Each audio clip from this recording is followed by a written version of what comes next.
welcome to Corinne's Picks, an art about remarkable artists and works of art. Today we have a very important show. We have an exploration of an exhibit called "The Black Woman is God," and we have the founder and curator of that exhibit, Karen Seneferu, with us today. Welcome to the show, Karen. I really appreciate being here with you, Corinne. This exhibit, for me, I can clearly state that it's one of the most important concepts that I've seen in art in my lifetime. And Mm, even though it's been going for a few years, um, the power of the exhibit isn't lost on me. I mean, it is mm. revolutionary. Oh, So tell wow. us a little bit about the exhibit and how it came to be. Oh, thank you so much. I really appreciate your words. I know the history of who you are in the art world and certainly in the Bay Area, being one of the first Black women to have a gallery here in the Bay Area. And so it means so much to hear you say those words.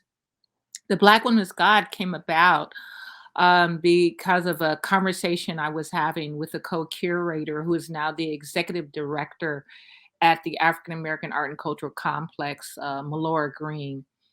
We were having a conversation about Black women and how is it that they can rise above challenges and struggles and concerns in the world and make it appear so easy. And I said, well, you know why that is. The Black woman is God. And so she said, oh, that can be the name of an exhibition. And so, like prior to that conversation, she had requested, she and who is now the mayor of San Francisco, who was the executive director at the time at AAACC, Mayor London Breed, they had asked me individually to do a solo show. And this was back in 2012. And I didn't feel comfortable doing that. There were so many other Black women artists whose work I had been influenced by and whose work had really inspired me to create beyond claiming my body as a form of art.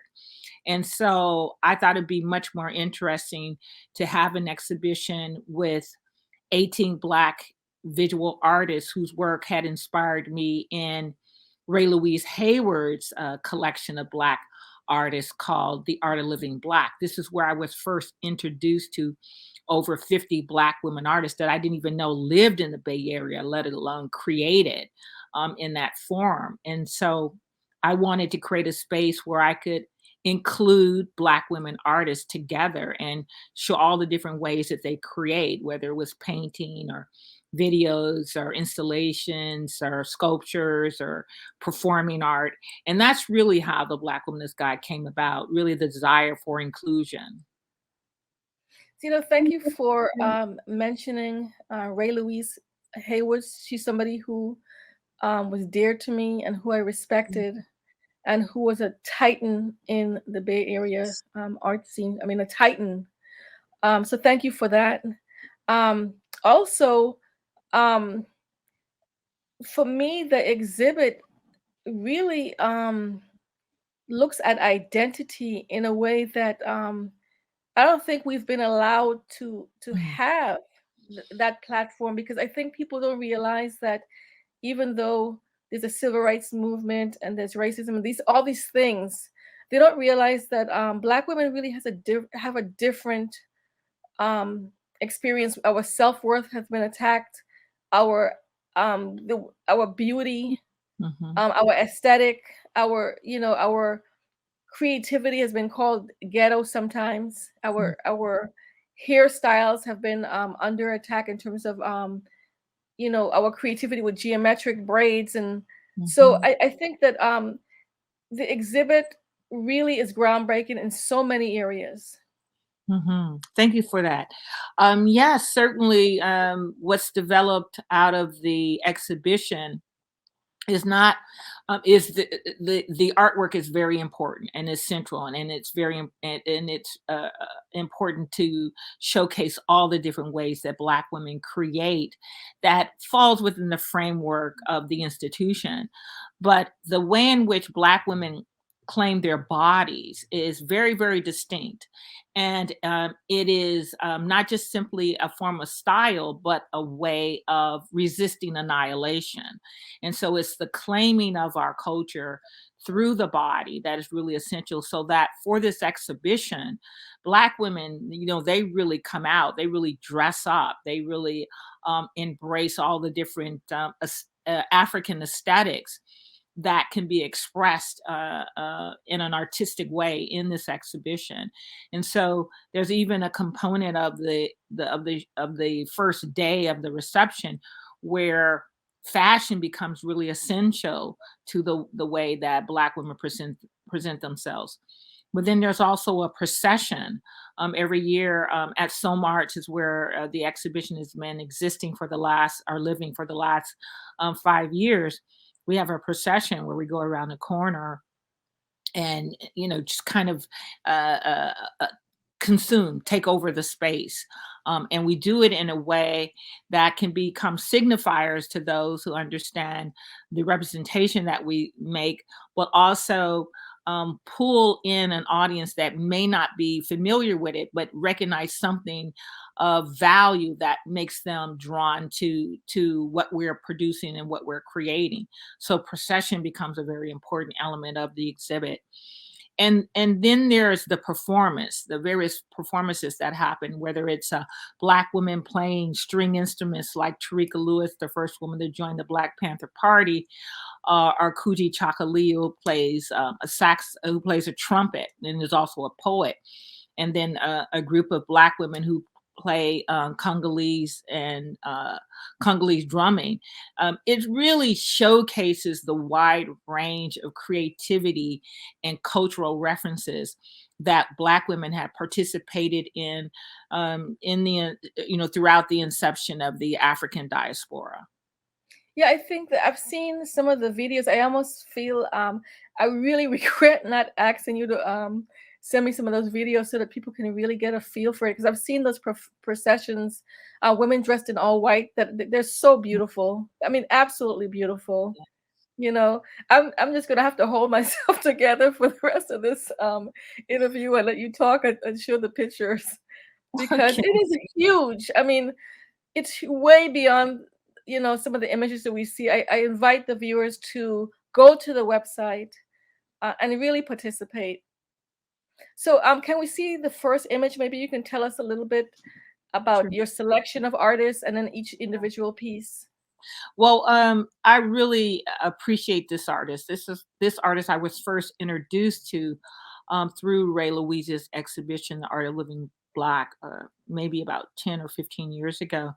And this is a Juan Mance. And a Juan Mance is a professor at Mills College, and she teaches African American history and art and English. And so that's one of the other elements that's really important about this exhibition, that a number of the artists in the exhibition are scholars. So they function in multiple fields and spaces, and really are negotiating these various spaces as a way of defining the Black female presence in it. And so this is a illustrated work that a one man has been working on, I believe, for like the last 4 or 5 years.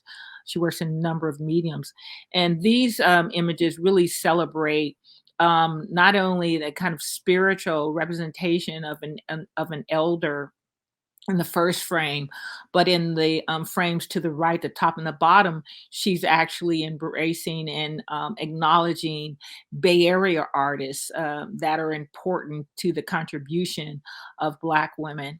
And then in the frame that's to the left bottom frame, there's a collection of Black women who are embracing one another and claiming the importance of sisterhood in it. So with this particular exhibition is called The Black Woman is God, the Blueprint. And every year we have a different theme. This theme is focusing on what are the lessons that Black women are presenting to the community as an indication of how we can heal ourselves. Can I have the next image, please?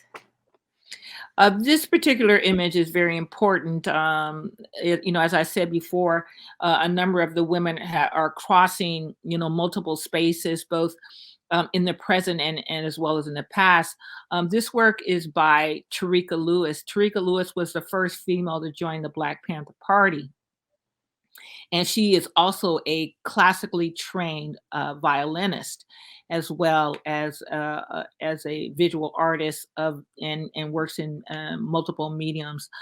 This year, she gave us an acrylic piece, and it's really looking at the ways that Black men on the continent used music as a creative and cultural reflection of the community, and the importance that that has to the growth of the society, and then how this particular representation has been disrupted through colonization. Here we have a similar image by Tarika Lewis. And again, some people might see this as a romantic representation. Tarika would argue that this is an indication of what was before colonization and what is possible if one understands one's cultural background. This young lady, let's see, I'm going to make sure I'm pronouncing her name properly. She's new to the Black Woman is God. She's a young artist. I'm really excited that we've had so many young women submit work that I haven't seen before, and it's very excited about having her work in the show. And this is Nima Gobir. And what she's doing is looking at what she's done in this piece. This is a piece is 36 by 32. And both of these images are capturing photographs of the family, looking at domestic images. Here is a painting of herself and her sister at home in her bedroom.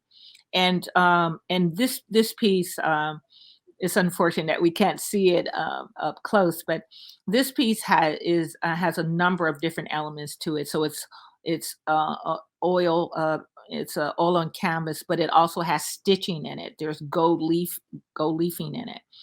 Oh, wow. Gumar talks about, yeah, Wow. it's really quite a stunning piece. It has embroidery, and she talks about the stitching. It can become kind of a banal activity because you're repeating it over and over again. But she says it is because of that banality that uniqueness emerges out of each experience of the family, and it's that detail that creates the unity that's necessary for the family to stay together. And so, what's really interesting this year is how many pieces of work uh, uh, reveal how domestication is a really important element of keeping the family together and maintaining that need for comfort and compassion and love in order for the community to heal. It's fantastic. So, we have to take a short break. I think we have some commercials, so we'll be back in I guess a minute or two. All right. Do trees tell each other stories?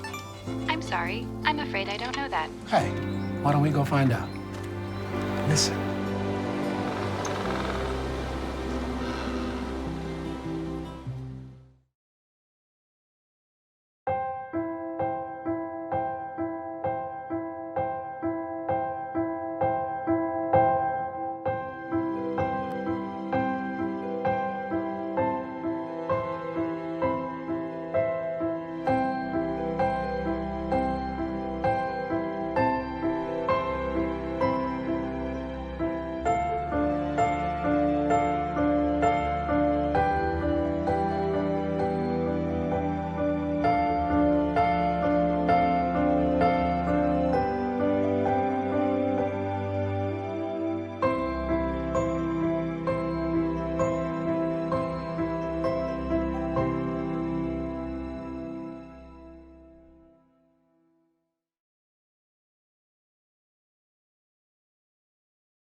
Welcome back to Corinne's Picks. We've been discussing a huge exhibition called "The Black Women Is God." It's in Som Arts in San Francisco, California, and we have with us Karen Seneferu, the founder and curator of that yearly exhibit. Welcome back, Karen. Thank you so much, Corinne. So we were going through some of the images and letting the audience have taste of some of the artists that you're exhibiting this year. So we can go back to some of the images, and then I'd like to talk to you a little bit more about the future of the exhibit. Thank you so much. This work here is connected to a Cuban artist, an Afro-Latina sister in our exhibition named Damela Coutinho. And what's interesting, so there's a number of things I find really interesting about her work. I love her work. Last year, the Black Woman is God really decided that we were going to reach out and bring in Afro Latina sisters into the exhibition, because we understand that the African diaspora is huge, it's wide, and because we were working because we had to in some ways shut the exhibition down because of COVID last year, where we normally would have somewhere between 1,600 to 2,500 people come out to the exhibition. We didn't have a reception last year. This year we only had 100 people that participated in our private reception because of the new strain. And so last year really gave us an opportunity to reach out globally to artists across the diaspora. So we had artists from Africa and we had artists from Cuba that participated. And Diamela Coutinho was in the exhibition last year and also this year. And she lives here in the Bay Area. And this piece is really dedicated to one of the deities, one of the primary 13 deities of Yoruba, called Ogun. And on the other side of this wall is Tarika Lewis's work, and I really love the way in which Matt McKinley, who helps to place the artwork, put these two pieces together, which is that these pieces are dialoguing with each other. I see the Ogun deity, of the main 13, of which there are, I believe, over 400 deities within the African diaspora across the continent, is the god of iron. So in the bowl below this deity like god figure, Ogun, the god of war, the god of iron. There are bullets. There's an iron nail, large iron nail, a shoehorn, and really is expressing the power and strength that Black women bring to the protection of the community and of the culture. A God figure within the African diaspora is both male and female. There's no one gender representation that expresses the God figures within the African practice. And so, what I find really powerful about these images is that Tarika Lewis is expressing the desire of a return, a desire of peace and tranquility in the building of the community. But this image is indicating that what Tarika Lewis had to do, how she had to become a warrior figure to even think about being at peace with the community, at peace with the culture. And so I find it very fascinating that these two artists are expressing the opposite coin of the God figures. I think it's interesting. You talk about the tradition of warriorhood among Black women.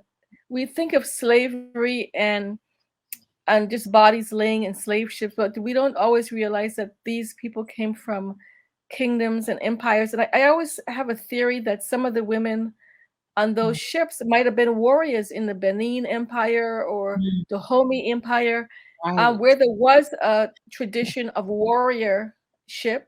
Because Yes. being from the Caribbean myself, I noticed that in Cuba, Haiti, the Virgin Islands, a lot of the slave rebellions were started by African-born women.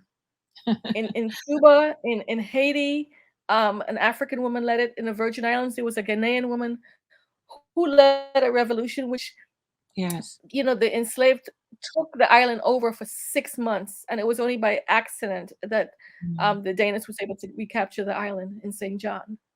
Well, I And that think was a like black woman. I think you're hitting on something that's really important, and that's also a part of our project. So there's the reception where the community comes out, so a wide range of people that are really excited about the exhibition and they want to participate in it, they want to engage in it in a very spiritual way. The exhibition isn't simply an exhibition; it's a ceremony. Um, and Tarika Lewis has been really central to this exhibition. In our first meeting that we had about what we were going to do and what we're going to present, she said that the Black Power movement, the Black Panthers said, "We Black, now what?" And then, what is the Black woman is God going to say? How are they going to respond to that question? And so she has developed a genealogy workshop that she's been building on for the last 3 or 4 years.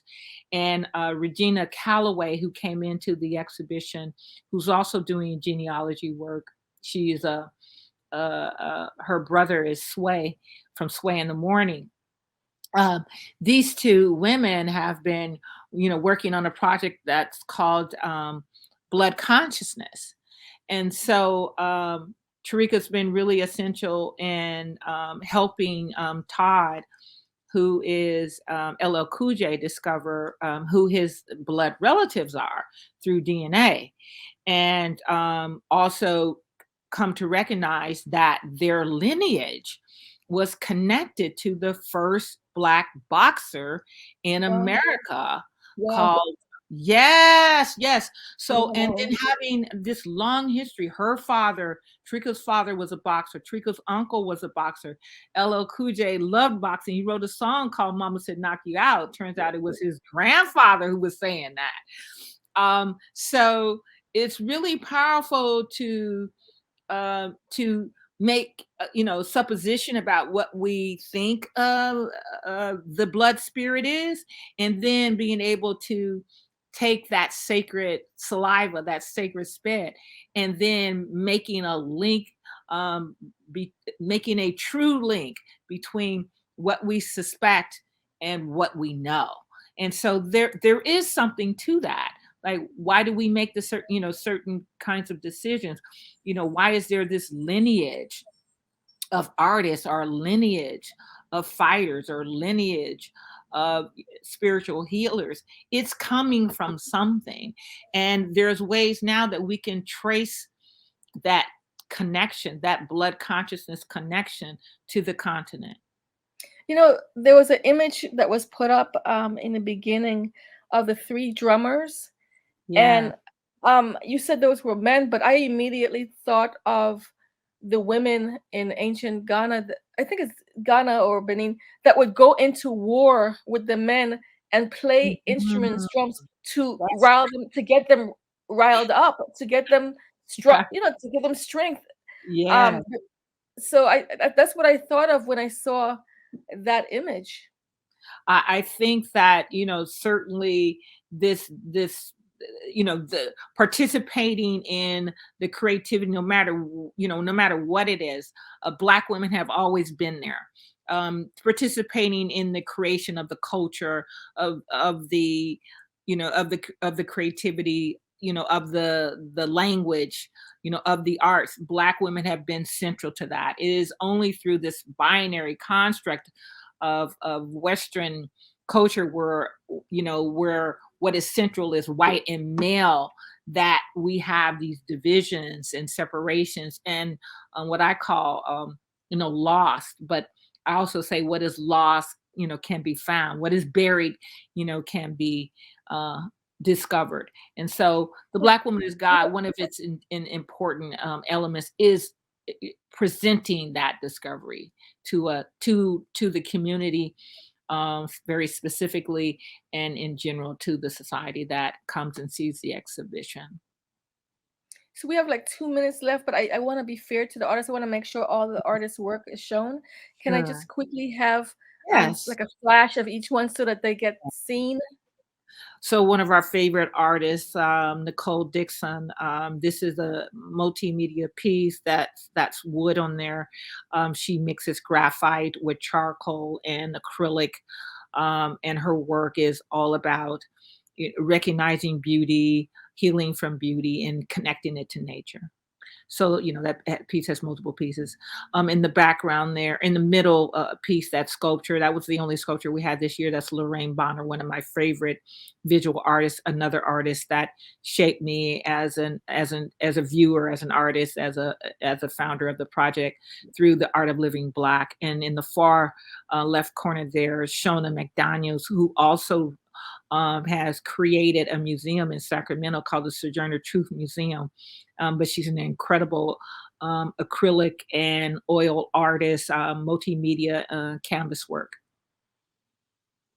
Corinne Turner, again, of the Art of Living Black through Ray Louise Hayward. I think her work is very revolutionary. I think she disguises it through illustration, but the fact that she's always offering watermelon, which is one of the fruits that has been used as a tool of dehumanization within particularly white American culture. She reclaims this fruit and offers it back to us as a way of claiming ourselves as beautiful. This particular work, let me see here real quickly. This is also a new artist, and I love her work. Can we come back to her real quickly? Okay. I'm just forgetting her Yeah, we have name. like 30 seconds left. Can I have the next image? Okay. Oh, well, this is my work here. These pieces are 46 by 72. It's a series of about 11 of these, and I was moving away from illustration work and moving away from figurative work to abstraction, and really saying that circles represent our ancestors. So, unfortunately, we've run out of time. We're gonna have to like do this again. There's so much I want to Love talk to. about in terms of this exhibit. Um, Thank you so much for being on the show, and let's do a part 2 sometime. Oh, I look forward to it. I would love to invite the Ayana Ivory. Sorry, Ayana Ivory and Idris Hassan, because they have been my left and right arm. The Black Women's Guide wouldn't exist without the hard work of them, and I would love to have them participate in it as well. Okay, absolutely. Thank you. Thank you too, Corinne.